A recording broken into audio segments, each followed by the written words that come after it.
Dialogue.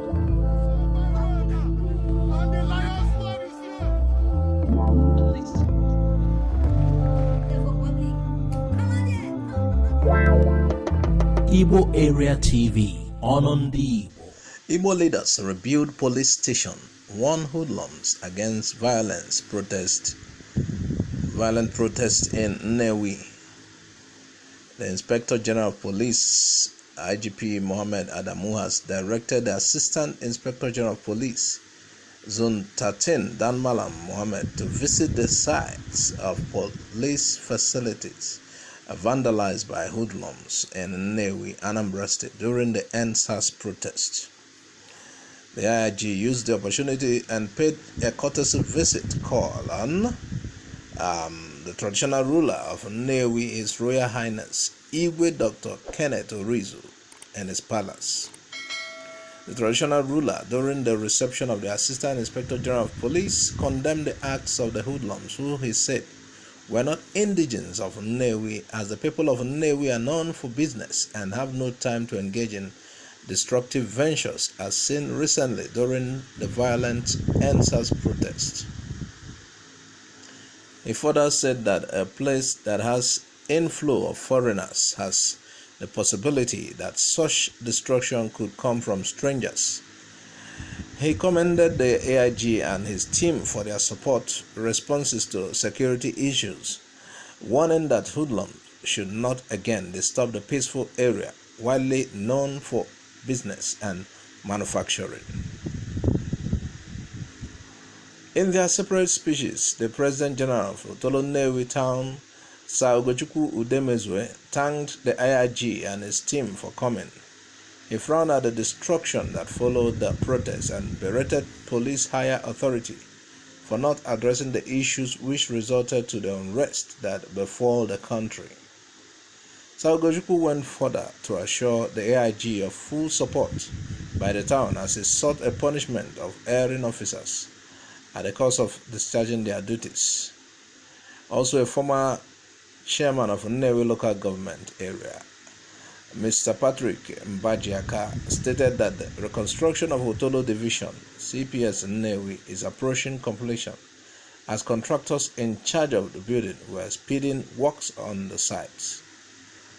After the meeting, they thanked one another. The AIG used the opportunity to appeal to the good people of Nnewi to support the ongoing rebuilding of police stations burnt down during the EndSARS protests, so that perfect policing can take its shape, as security is everyone's business. He promised them of tighter and more working relationship with the people of the area.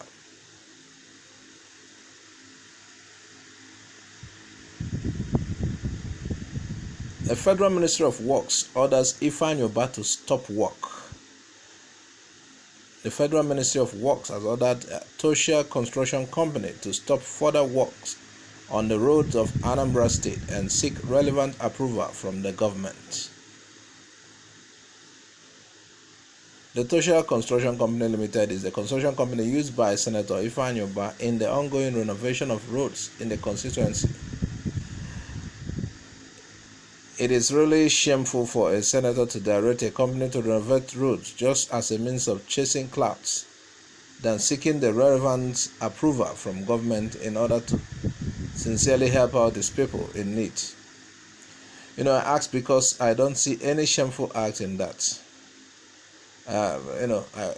Recalling last week, Anambra South Senatorial have been pointing accusing fingers against the stoppage of the roads by the governor. It's all politics in play. In one of Ubah's radio program at Authority 91.9 FM in Nnewi on Friday, 6th November 2020, he told listeners of how he is entitled to build any roads within his constituency without seeking the approval by the government. Meanwhile, a letter signed by the Controller General of Works, Engineer Eza Alachere, was sent to Senator Ifeanyi Ubah.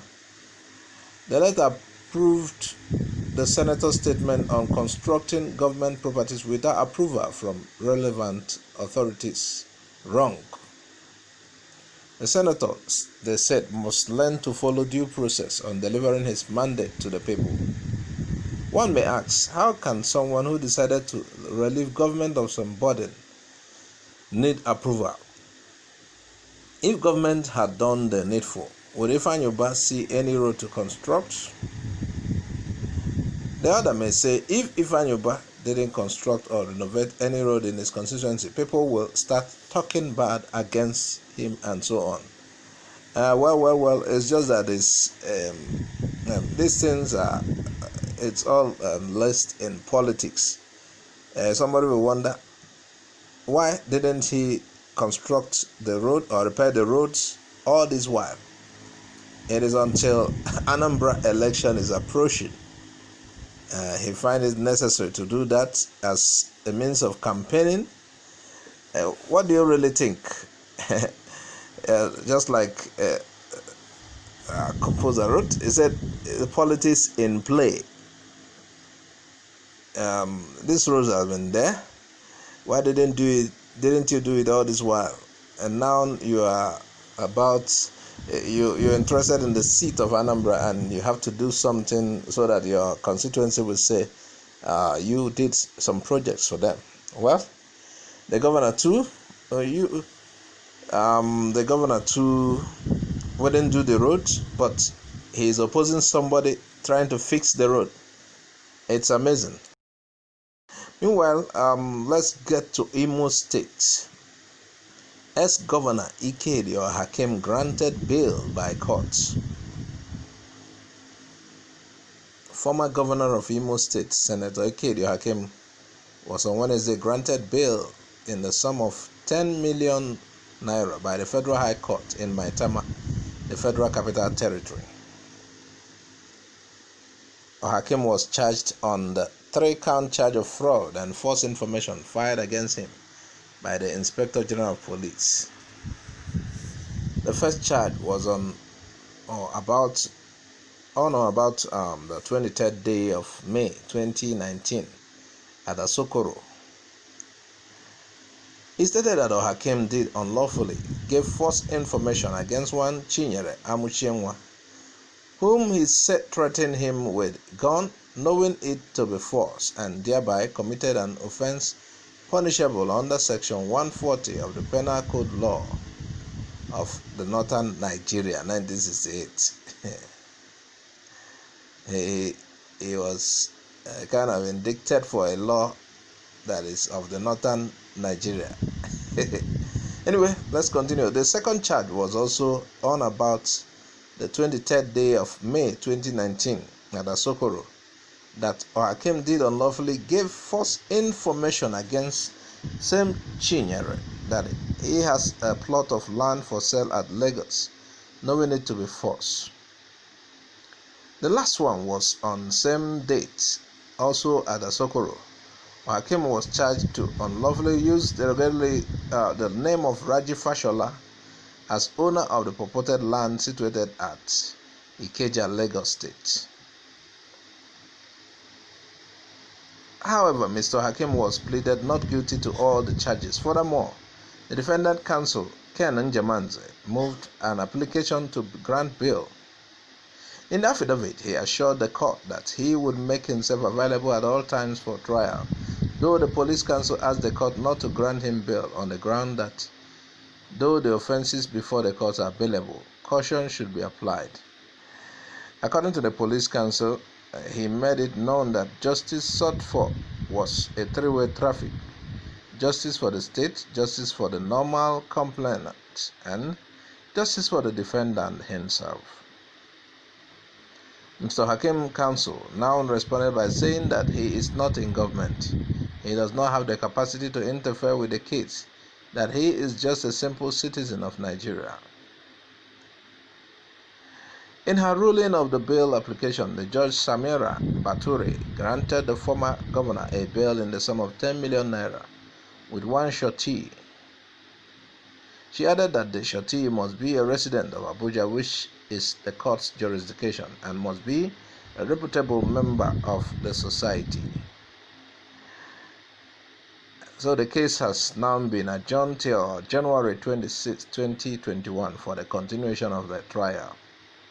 Meanwhile, an Owerri High Court had earlier declined an application by former Governor Ikedi Ohakim to jail Ms. Chinyere Amushenwa and some policemen. Ohakim, in a suit for the enforcement of his fundamental right, has filed states that the respondent disobeyed a September 10 court order for them to maintain status quo pending the determination of the sustainable suit. The lawyer noted that a subsequent summons for Ohakim's alleged charges on November was also published in newspaper, but was not served on him. It was in view of the development that he applied to the court for committal on the officers involved.